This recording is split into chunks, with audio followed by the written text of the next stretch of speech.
everyone, and welcome back to my channel. Today I'm going to be talking about books that I've DNF'd, meaning did not finish. So let's go and get started. So the first DNF on my list, and the only one that's a hard DNF, meaning I absolutely am not returning to this book, is The Cheat Sheet by Sarah Adams. The main character, or main female character in this book, irritated me so much. I really honestly did not get very far in this book. Maybe just a couple chapters.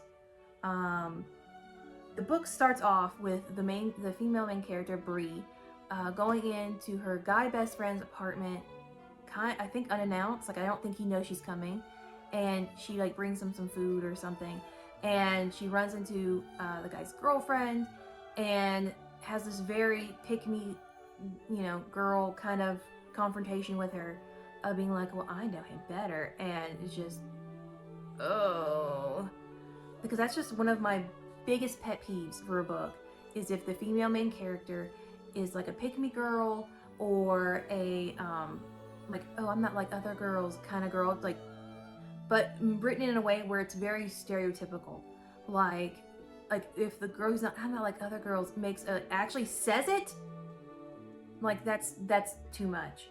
Or makes a big deal about how she wears Converses and with her dresses, and the other girl wears heels, or stereotypical little things like that. And that's kind of how this girl felt.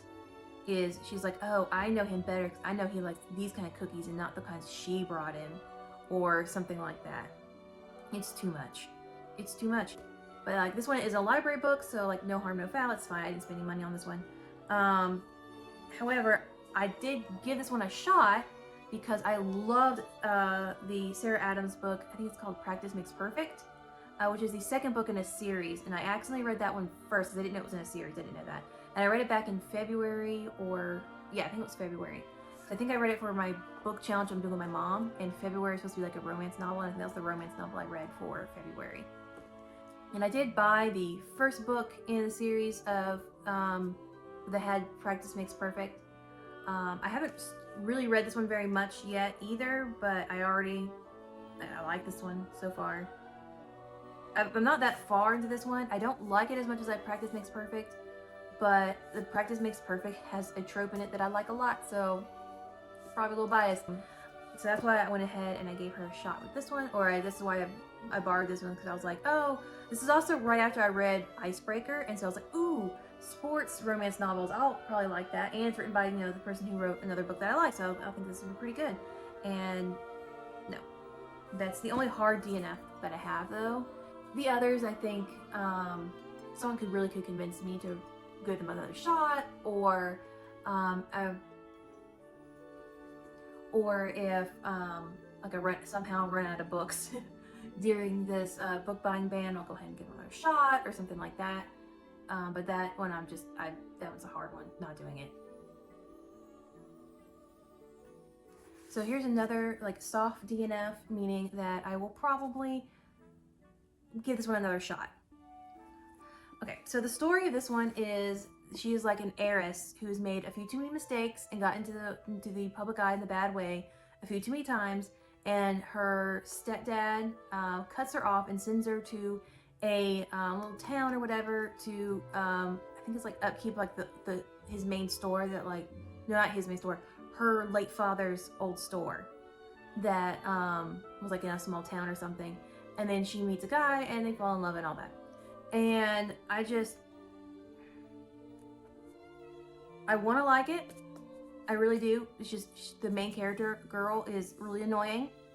She is like a stereotypical dumb heiress in the beginning. Like, I know she's supposed to get better as you go along, or this is what I've read, that she gets better.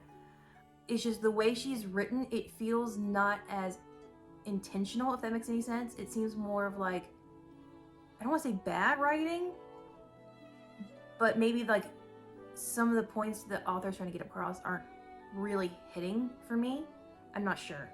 But like I said, this is like a soft DNF because I own it. Luckily, I didn't, like nearly all of my books that I've bought, I make sure that I don't pay full price for them. I will wait if they're on sale. I will use coupons if I have that option. I use a website called Thrift Books. for a lot. And so I got this one for not too bad. So I'm not upset about it too much. However, recently I read another book from Tessa Bailey, The Fangirl Down, and because I had soft DNF'd this one first, I got this one from the library, so I wouldn't have to worry about paying for it. But I really, really liked this one a lot, so I read it in like 2 days or something. So I was like, okay, she is a good writer, so maybe I just need to give this one another shot after all. I'm gonna be doing like a no spend November with my husband, and which means no spending. So it means also a book buying ban. So I'm gonna be trying to read through all the books I already own as much as I possibly can in November, and so I think I might give this one another shot. I'm not sure. I'm skeptical, to be honest. And then the last one is this one. It's another book that I bought. This one I got for really cheap, like secondhand on Amazon, so it really wasn't that bad. I think I paid like $4 for it, so it's not that bad. I really, really, really, really, really love the concept of this. So what it is, it's supposed to be like a fake textbook about the vampire uprising, and it even like has like footnotes and interviews and stuff in it. And let me see if I can find a good page or something that yeah, see, look, like it has like footnotes like a real textbook would have, and I loved the concept. I thought it was really cool. The only thing is, it's all over the place, it feels like I am having such a hard time following what's going on. It's near impossible. I've gotten pretty far into it, as you can tell, like fairly good ways. This is the soft DNF that I've gotten the furthest in. It's really, like, I've gotten this far and I honestly can't tell you much about what's going on, because I don't it's all over the place. I don't know. It's all, like I said, it's just, I can't just, that's the only problem, is it's all over the place, it feels like, and I just am having a hard time following it. Maybe it'll get better as it goes on, because there's been a few other books that I've nearly DNF'd, but I at least made it through a certain like portion of it, and then after that it picked up. Like, for example, the first ACOTAR book, I didn't love it all that much. Like, I almost DNF'd it, like, oh God, how far did I have to get before I was like, oh my gosh, this is amazing? Honestly, pretty far, like nearly half. I was like kind of bored or something. Like, it was like just not much felt like it was going on. Then I gave that one a shot, and then it ended up, the second book ended up being like one of my 5-star reads of the year. So, yeah, maybe I'll give it another shot. Like I said, since I'm doing that no spend November and a book ban and all that stuff, I might actually get around to reading this. So that's the end of my video. I hope you liked it. If you did, please hit that subscribe button. And if there are any books that you DNF'd, or ones that I mentioned here that you actually did like, and you think I should give another shot, please comment on this video and tell me. Because especially the ones that like I bought, I would like to give another shot. However, I also may donate them. Who knows?